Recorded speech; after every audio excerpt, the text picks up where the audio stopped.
Bismillahirrahmanirrahim. Assalamualaikum warahmatullahi wabarakatuh. Selamat berjumpa kembali dengan saya Pak Tarno dalam pelajaran kimia SMA kelas 11. Kita lanjutkan pembahasan laju reaksi. Untuk bagian 3 ini akan kita jelaskan tentang teori tumbukan dan faktor-faktor yang mempengaruhi laju reaksi.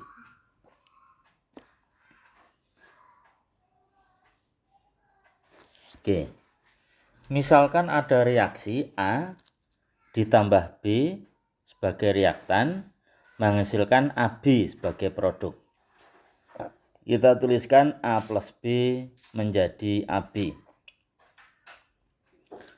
Maka reaksi itu terjadi karena adanya tumbukan antar partikel bereaksi. Jadi harus ada tumbukan antara partikel bereaksi. Harus ada tumbukan antara partikel A dengan partikel B. Yang kedua, tidak semua tumbukan menghasilkan reaksi. Hanya tumbukan yang efektif sajalah yang dapat menghasilkan reaksi. Yang ketiga, energi minimum yang harus dimiliki oleh partikel sehingga menghasilkan tumbukan yang efektif disebut energi aktivasi. Dituliskan E besar A kecil. Yang keempat, laju reaksi sangat bergantung pada frekuensi tumbukan, energi partikel reaktan, dan arah tumbukan. Oke, lanjut. Jadi dari teori tumbukan dengan asumsi A bereaksi dengan B menghasilkan AB, kemungkinan tumbukan yang terjadi adalah tumbukan sesama partikel A. Ini tidak akan terjadi reaksi. Tumbukan sesama partikel B tidak akan terjadi reaksi. Tumbukan antara partikel A dan B ada dua kemungkinan. Jika energinya tidak cukup, tidak akan terjadi reaksi, dan jika energinya cukup, maka akan terjadi reaksi. Jadi teori tumbukan mengatakan bahwa reaksi kimia terjadi karena adanya tumbukan antar partikel yang bereaksi atau reaktan dengan catatan memiliki energi aktivasi yang cukup.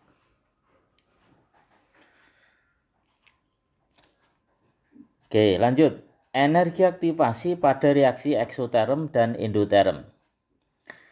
Reaksi eksoterm adalah reaksi yang menghasilkan kalor, sehingga delta H reaksinya adalah negatif. Kenapa negatif? Karena entalpi produk lebih kecil daripada entalpi reaktan. Delta H dihitung dari H produk min H reaktan. Sehingga sekali lagi energi aktivasi pada reaksi eksoterm EA berarti yang dituliskan dengan tanda panah merah ini. Puncak dimulai dari reaktan HR.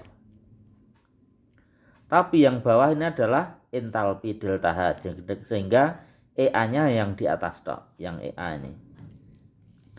Sedangkan pada reaksi endoterm, yaitu reaksi yang menyerap kalor, cirinya delta H-nya positif. Kenapa positif? Karena HP produk lebih besar daripada HP H reaktan.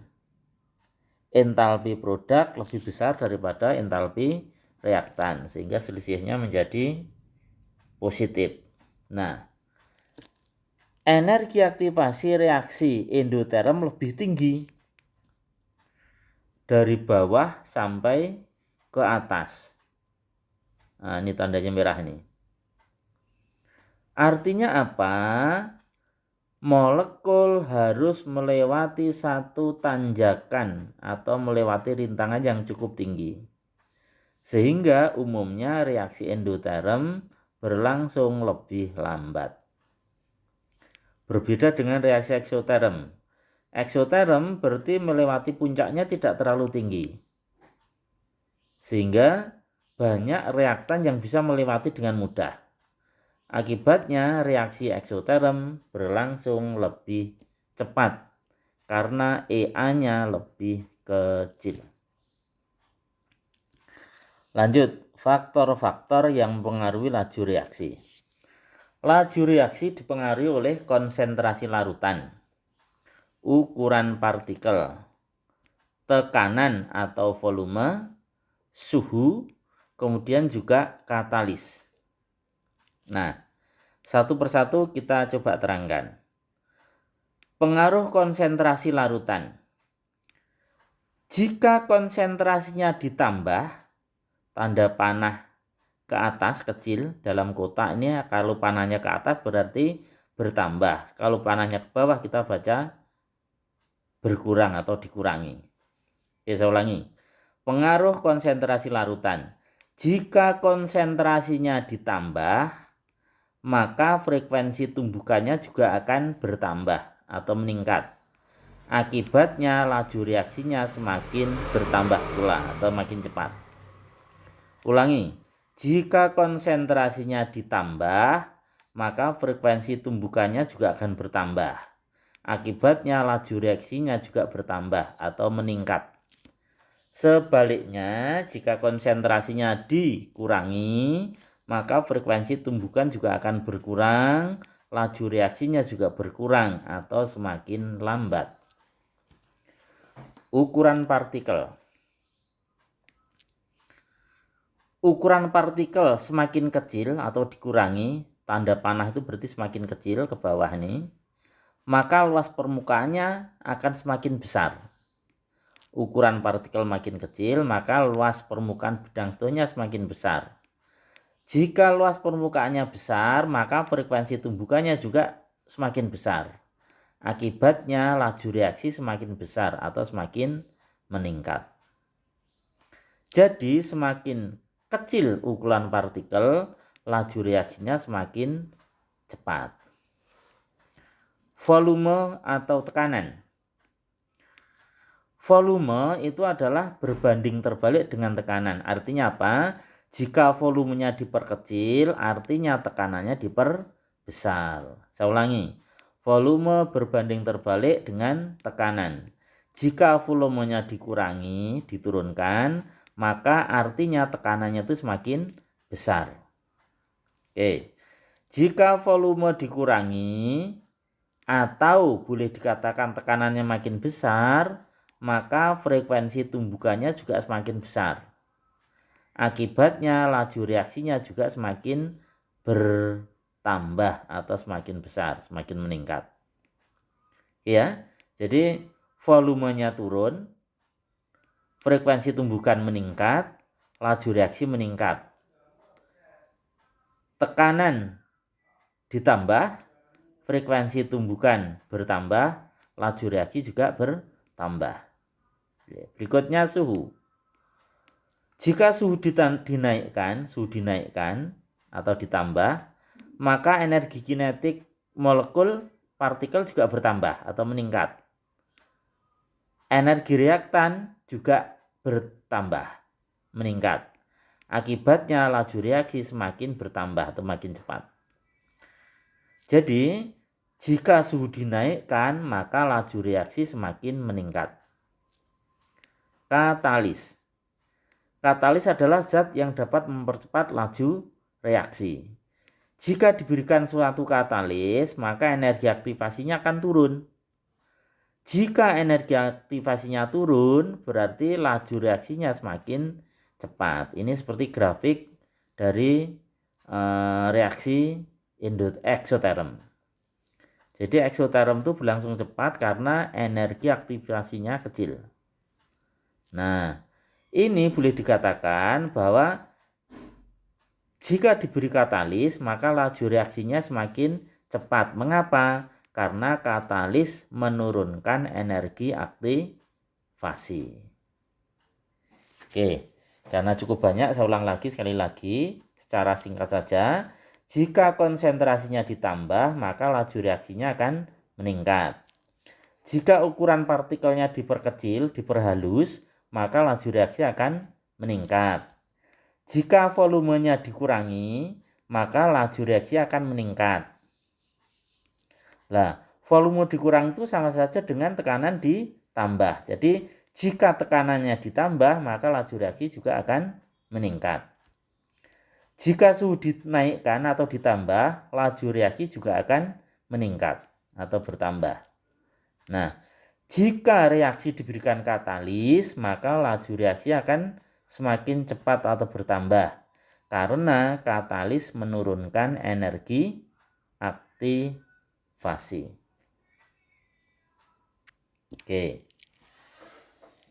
Oke, ini peran katalis. Katalis adalah zat yang dapat mempercepat reaksi, tetapi zat itu sendiri tidak berubah secara kimia pada akhir reaksi. Jadi ikut terlibat, tetapi pada akhirnya itu kembali utuh. Cara katalis mempercepat reaksi adalah dengan menurunkan energi aktivasi. Jadi katalis mempercepat reaksi dengan cara menurunkan energi aktivasi. Oke. Ini grafik diagram. Pengaruh katalis pada reaksi eksoterm. Jadi reaksi eksoterm EA-nya digambarkan dengan panah biru EA.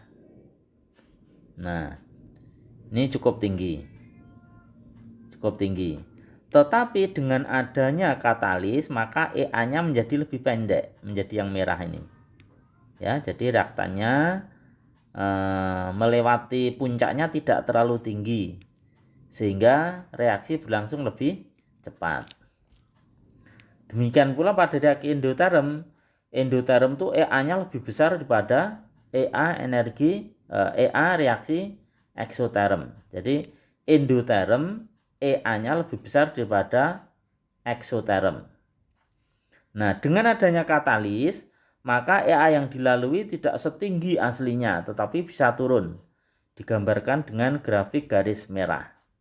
Yang tanpa katalis dengan grafik garis biru. Jadi dengan EA-nya turun, maka laju reaksinya semakin cepat. Ini sebagai materi tambahan, jenis-jenis katalis. Katalis homogen, yaitu katalis yang memiliki fase yang sama dengan fase reaktan. Katalis heterogen, yaitu katalis yang memiliki fase yang berbeda dengan fase reaktan.